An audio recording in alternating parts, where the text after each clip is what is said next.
Online कक्षाओं की इस श्रृंखला में हम आज जो चर्चा करेंगे, जिस विषय पे हम, वो विषय है आज भारत के भौतिक विभाग। जो भारत के भौतिक विभाग है, वो उनके बारे में जब कहा जाता है कि भारत के कौन कौन से फिजियोग्राफिक रीजन्स हम के इस प्रदेश में, इस देश में पाए जाते हैं, इस क्षेत्र में पाए जाते हैं, जिसको कहते हैं कि कुल मिला के ये जो एरिया है उसमें किस तरह की धरातल की बनावट है, फिजियोग्राफी किस तरह की है। इसकी फिजियोग्राफी के बारे में चर्चा करने के साथ ही हम लोग आते हैं कि ये जो भारतीय क्षेत्र है, भारतीय उपमहाद्वीप, इसमें हम भारत देश में ये मानते हैं कि भारत में जो उच्चाउच्च की दृष्टि से जो विविधताएं पाई जाती है, उस विविधताओं में 5 तरह के भौतिक विभाग है, डिवीजन्स हैं, जिनको हम अलग अलग फिजियोग्राफी के विषय उच्चाउच्च की जो विशेषता हैं उनके आधार पर बांटते हैं। पहली है हिमालय पर्वतीय प्रदेश। सबसे पहला जो है वो हिमालय का पर्वतीय प्रदेश है। दूसरा है उत्तरी मैदानी प्रदेश। तीसरा प्रायद्वीपीय पठारी प्रदेश। चौथा तटवर्ती मैदान और या तटीय प्रदेश, तटीय मैदान, कोस्टल रीजन्स, जो है कोस्टल प्रदेश है। उसके साथ ही जो पांचवा है वो हमारे आइलैंड्स है या द्वीप समूह के बारे में इसमें बांटा गया है। इस तरह से कुल मिला के 5 भारत के भौतिक विभाग है। अब ये भू आकृतिक रूप से एक दूसरे से अलग संरचना और अलग विशेषताएं रखते हैं। इनकी बनावट, इनकी प्रकृति, इनकी विशेषताएं जो सारी है वो एक दूसरे से डिफरेंट है और डिफरेंट भू आकृतिक रूप से इनको इस तरह से डिवाइड किया जाता है। हमारे इस देश में जो सामान्य रूप से ये मानते हैं कि इन भौतिक विभागों में 5 जो भौतिक विभाग दिए गए हैं उनको जब बांटते हैं, उनमें से मैक्सिमम जो एरिया कवर करता है वो पर्वतीय जो क्षेत्र है वो है लगभग 10.5% या 10.5% एरिया में से पर्वत स्थित है इस भारत पूरे देश में। और पहाड़ियाँ भी है इसमें, जो है वो लगभग 18%, 18.6%, यानी कि 18 और 10 28 और लगभग 29% एरिया में से पहाड़ियाँ इस देश में स्थित है, जिसको भौतिक विभागों में बांटते हैं। उसके बाद में पठारी जो क्षेत्र है भारत का वो है लगभग 27.7%। और मैदानी जो क्षेत्र है वो कुल मिला के सबसे बड़ा जो रीजन है वो है, इसमें तटीय मैदान और उत्तरी मैदान सारे शामिल किए जाते हैं, उसमें है 43.2%। यानी कुल मिला के जो इसमें जो 4 विभिन्न भागों में बांटते हैं, उसमें से ये प्रदेशों की भौतिक जो संरचना है, भौतिक बनावट है हमारे इस देश की, वो है। अब हम सबसे पहले डिस्कशन करते हैं, तो उसके बारे में जब डिस्कशन की श्रेणी में आते हैं तो सबसे पहले हमारे जो ये प्रदेश है कि हम इस जो देख रहे हैं नक्शे में सामने भारत का नक्शा है, उसमें सबसे उत्तर में पहला जो भौतिक विभाग है भू आकृतिक जियोलॉजिकली यानी भूगर्भिक रूप से जो डिवाइडेशन किया जाता है वो है उत्तरी विशाल पर्वतीय प्राचीर के नाम से जानते हैं। उत्तरी हिमालय प्रदेश के पर्वतीय प्रदेश के नाम से भी इसको जानते हैं, नाम कुछ भी दे दिया लेकिन चीज़ एक ही है। और वो विशाल प्राचीर या हिमालय प्रदेश है, वो सबसे उत्तर में है। इसके बारे में ये कहते हैं कि इंडो ऑस्ट्रेलियन प्लेट तथा यूरेशियन प्लेट के अभिसरण के द्वारा निर्मित नवीन वलित पर्वत हिमालय पर्वत का एक भाग ही हिमालय पर्वतीय प्रदेश कहलाता है। इस के बारे में ये कहते हैं कि टर्शियरी युग में निर्मित होने के कारण इस नवीन वलित पर्वत में अपरदन प्रक्रिया कम होने से इसकी अत्यधिक ऊंचाई के कारण पाए जाने वाले अल्पाइन हिम नदों से भारत की प्रमुख नदियाँ उद्गम होता है। ये लगभग 5 लाख वर्ग किलोमीटर क्षेत्र में से हिमालय प्रदेश स्थित है, विस्तृत है 5 लाख वर्ग किलोमीटर में। इस संपूर्ण जो हिमालय प्रदेश है उसको भी 3 मुख्य जो बड़े विभागों में डिवाइड किया जाता है। वो इसको तीन तरह के डिविजन्स में इसको डिवाइड किया जाता है। उस हिमालय प्रदेश को पहला जो क्षेत्र है वो ट्रांस हिमालय कहलाता है, दूसरा कहलाता है मुख्य हिमालय कहलाता है, और तीसरा है पूर्वांचल की पहाड़ियाँ, यानी पूर्वांचल जो क्षेत्र है, नॉर्थ ईस्ट का जो पार्ट है, वहाँ पर जो पहाड़ी जो स्थित है उनको पूर्वांचल की पहाड़ियाँ कहा जाता है। इनके जब ट्रांस हिमालय की हम बात करते हैं, ट्रांस हिमालय की बात करने के बाद में ये देखते हैं कि ट्रांस हिमालय को भी तीन इम्पोर्टेंट क्षेत्र में बांटा जाता है। पहला है कराकोरम, दूसरा लद्दाख और तीसरा जास्कर। कराकोरम, लद्दाख और जास्कर ये तीनों श्रेणियाँ जिस प्रकार से हमारे इस देखिए सामने जो नक्शा दिया गया है उसमें दिखाई गई है, कराकोरम, लद्दाख और जास्कर और पीर पंजाल। कराकोरम, लद्दाख, जास्कर और पीर पंजाल ये लगातार श्रेणियाँ समानांतर है एक दूसरे से और उत्तर से लेके दक्षिण की ओर। भूगर्भिक रूप से जब देखते हैं तो ये ही श्रेणियाँ पामीर की गांठ, इसको कहते हैं कि जो केंद्र बिंदु है पामीर का पठार जो सामने दिख रहा है, ये पामीर का पठार। इस पामीर के पठार से सभी जो पर्वतमाला है या ये जो स्थितियाँ इनकी उत्पत्ति हुई है। इसमें देखो पश्चिम की ओर हमको दिख रहा है हिंदू कुश पर्वत, पीर पंजाल के हिंदू कुश पर्वत, कीर्थर और सुलेमान, इस तरह की पर्वत श्रेणियाँ हैं जो यहाँ दिखती आ रही है। और उसके बाद में पूर्व की ओर जाते हैं तो एक तरफ सबसे पहले जा रहा है क्योनलुन पर्वत।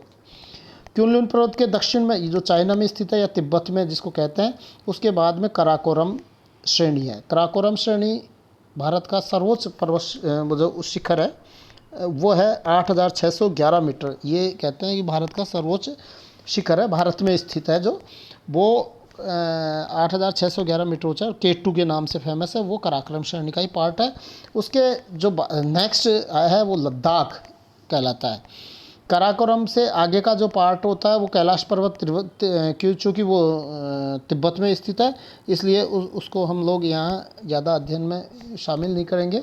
कैलाश पर्वतमाला जहाँ मानसरोवर झील और कैलाश पर्वत है जहाँ शिव जी का निवास भी माना जाता है। उसी के बाद में नेक्स्ट जो सीरीज है कराकोरम का दक्षिणवर्ती जो श्रेणी है वो लद्दाख। लद्दाख चूँकि हमारा नया केंद्र शासित प्रदेश अभी बना है उसके बारे में वहीं का जो स्थित है उसी में जो श्रेणियाँ स्थित है वो लद्दाख श्रेणी कहलाती है।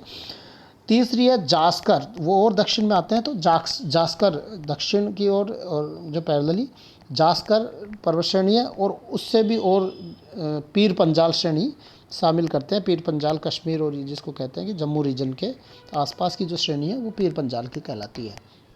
इस प्रकार से ये तीनों श्रेणियाँ कराकोरम के ऊंचे होने के कारण यहाँ बहुत अल्पाइन हिमनद भी पाए जाते हैं। कराकोरम श्रेणी ऊंची है और उसके बाद वाली जो नीचे है इसमें सियाचिन, नुब्रा घाटी, बियाफो हिमनद, हिस्पर, बाल्टोरो और बस्तूरा हिमनद ये प्रमुख हिमानीज या ग्लेशियर्स हैं जो यहाँ पाए जाते हैं।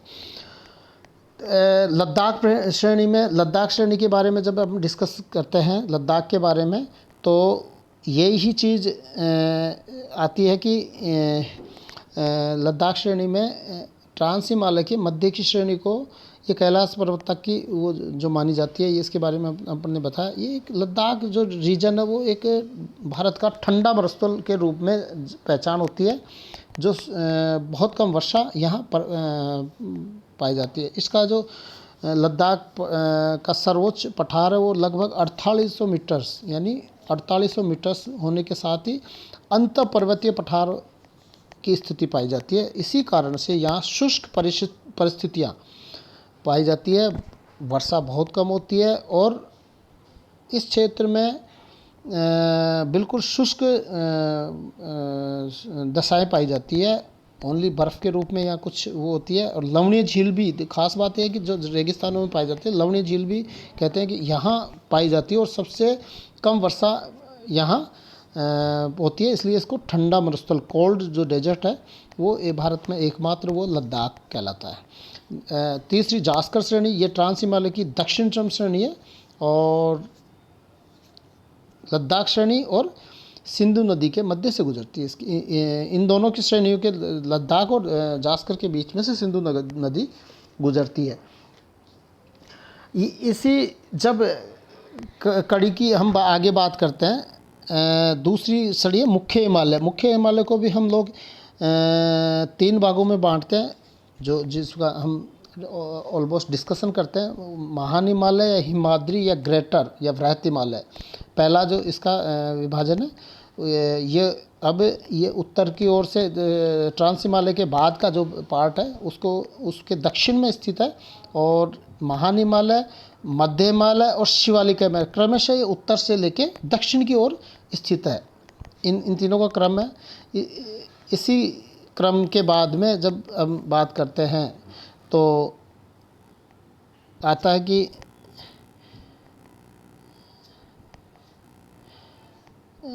मुख्य हिमालय के 3 पार्ट, और तीनों पार्ट के बाद में महान हिमालय के बारे में जब बात की जाती है, हम महान हिमालय जो सामान्य रूप से देखते हैं कि हिमाद्री, ये सर्वोच्च हिमालय का सर्वोच्च पार्ट जो कहलाता है वो महान हिमालय सबसे प्राचीनतम है, सबसे पहले इसका निर्माण हुआ।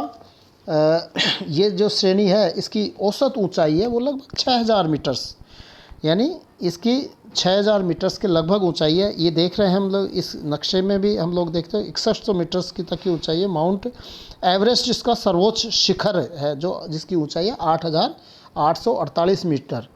पश्चिम में ये नंगा पर्वत से लेके यानी सिंधु नदी से लेके और पूर्व में ब्रह्मपुत्र नदी की घाटी तक नामचा बरवा पर्वत पूर्वी छोर पे है, और पश्चिम में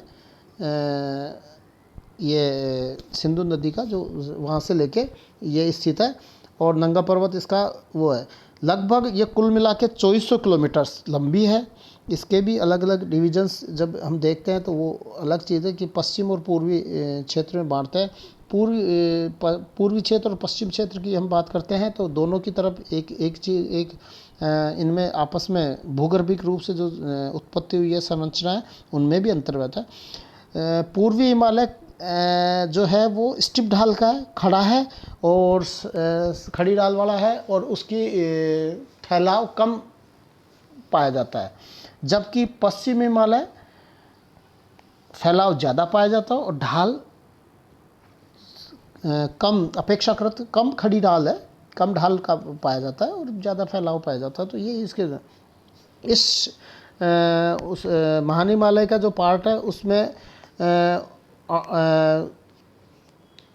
वृहत हिमालय भी कहते हैं। ये पर्वत श्रेणी इस श्रेणी की चौड़ाई पश्चिम में 400 किलोमीटर है तो पूर्व में 150 किलोमीटर ही है। इस श्रेणी में लगभग 6100 मीटर की है, और इसके साथ साथ ही ये वर्ष भर हिमाच्छादित होने के कारण ही हिमाद्री कहलाती है। इसकी खास बात यही है कि वर्ष भर जो ये एरिया है उसमें हिमाच्छादित रहती है, इसलिए इसको हिमाद्री कहा जाता है। और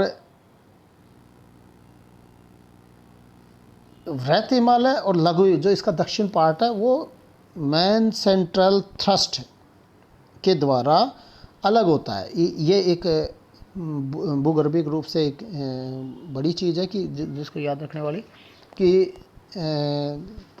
मैन सेंट्रल थ्रस्ट के द्वारा ये अलग होती है। इसके बाद में हम लोग ये इस श्रेणी में जो चूँकि हमेशा वर्ष भर 6100 मीटर से इसकी औसत ऊंचाई है या उससे ऊंची है, तो ऐसी कंडीशन में ये सामान्य बात है कि यहाँ ऑलमोस्ट ग्लेशियर्स पाए जाते हैं। ग्लेशियर्स की बहुतायत बात है। गंगोत्री, यमुनोत्री, पिंडारी, मिलान, संतोपत, ऐसे जो अनेक ग्लेशियर्स हैं जो परमानेंट यहाँ ग्लेशियर के रूप में या हिम नदी के रूप में अवेलेबल रहते हैं। यह एक सतत श्रेणी कंटिन्यूस रेंज है, श्रृंखला है, जिसमें दर्रे कम पाए जाते हैं। बहुत से दर्रे पाए जाते हैं। दर्रों को स्थानीय भाषा में यहाँ ला कहा जाता है। जो यहाँ की जो पहाड़ी लैंग्वेज है उसमें दर्रों को ला कहा जाता है, जैसे शिपकिला, नाथुला, इस तरह के। महान हिमालय में जो पाए जाने वाले दर्रों के और इनके नाम हैं वो जैसे श्रीनगर और उसके आसपास है वो है बुर्जिला। दूसरा लेह में पाया जाता है जोजिला, बारालाचा।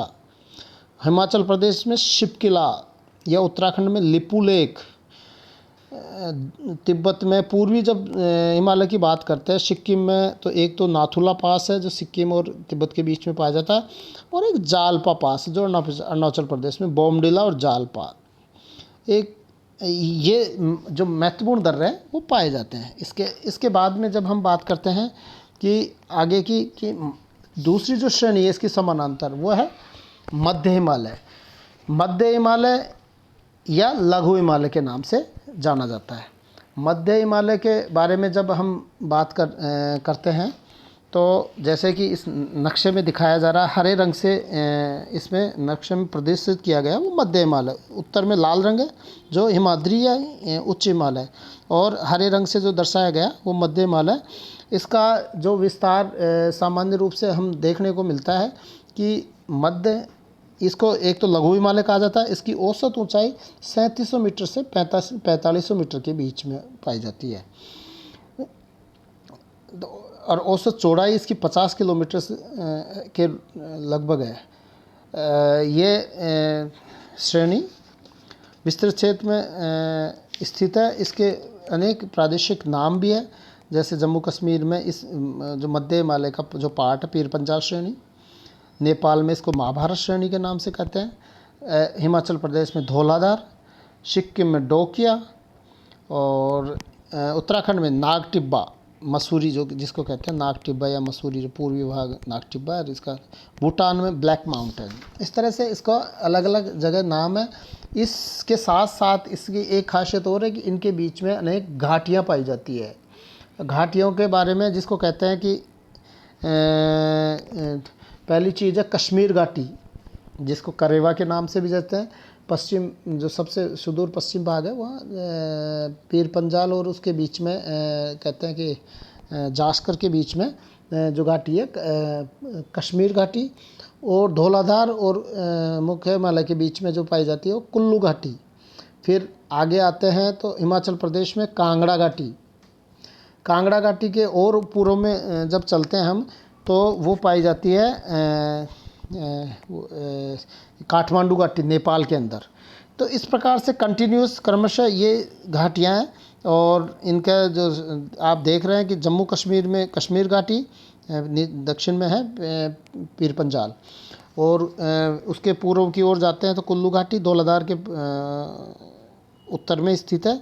ऐसे ही कांगड़ा घाटी नागटिब्बा के उत्तर में स्थित है, और महाभारत जो श्रृंखला है उसके उत्तर में काठमांडू घाटी। ये इसी के वृहद हिमालयों में विभिन्न क्रमश पूर्व पश्चिम से पूर्व की ओर क्रमश रूप से ये पाए जाते हैं। इसके अलावा हम लोग जब देखते हैं कि मध्य हिमालय के बारे में, कि मध्य हिमालय सतत होने के साथ कुछ दर्रे भी स्थित है। बनिहाल दर्रा जो जम्मू से लेके श्रीनगर को जब राष्ट्रीय राजमार्ग होता है वो बनिहाल दर्रा है। NH1A यहाँ से गुजरता है और जवाहर सुरंग को क्रॉस करते हुए इसमें से निकलता है। ये बनिहाल दर्रा के बाद में आता है पीर पंजाल। पीर पंजाल दर्रा श्रीनगर और POK पाक ऑक्यूपाइड यानी कि पाक अधिकृत कश्मीर को जोड़ने के वहाँ भी पीर पंजाल आता है। इसके बाद में ये मध्य हिमालय में थोड़ा सा बर्फ़ पिघल जाती है और सुहावना मौसम हो जाता है। तो मैक्सिमम जो ये कहते हैं कि इसके जो पश्चिम भाग में जो घास के मैदान होते हैं, शीतोष्ण कटिबंधीय घास के मैदान, उनको पश्चिम में तो मर्ग जैसे सोनमर्ग, गुलमर्ग, और उत्तराखंड में पूर्व में उत्तराखंड और हिमाचल प्रदेश में बुग्याल या प्याल कहते हैं। इन घास के मैदानों का उपयोग स्थानीय जो समुदाय होते हैं जैसे गुज्जर बकरावाल और इस तरह के जो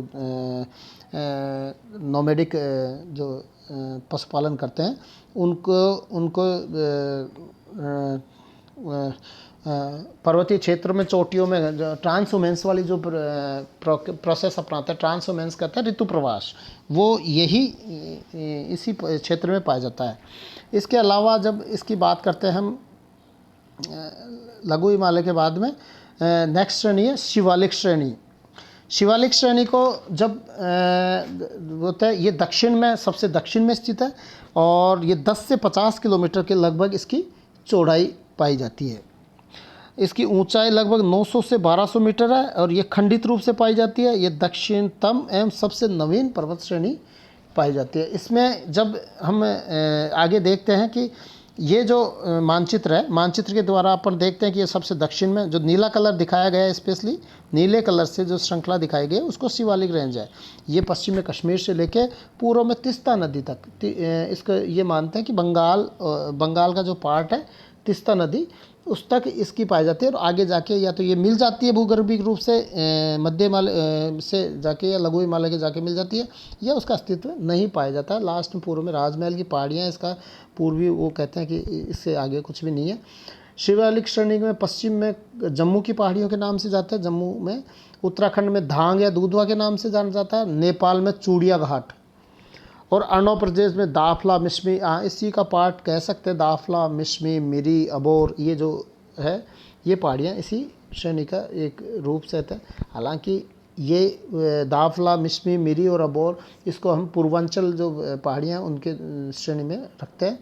और इसके ये कहते हैं कि शिवालिक श्रेणी के कुछ अस्थायी जिलों के अवसाद भर जाने से समतल घाटियाँ बन गई, उनको पश्चिम में दून कहा जाता है, जैसे पाटली दून, देहरादून और कोटली दून।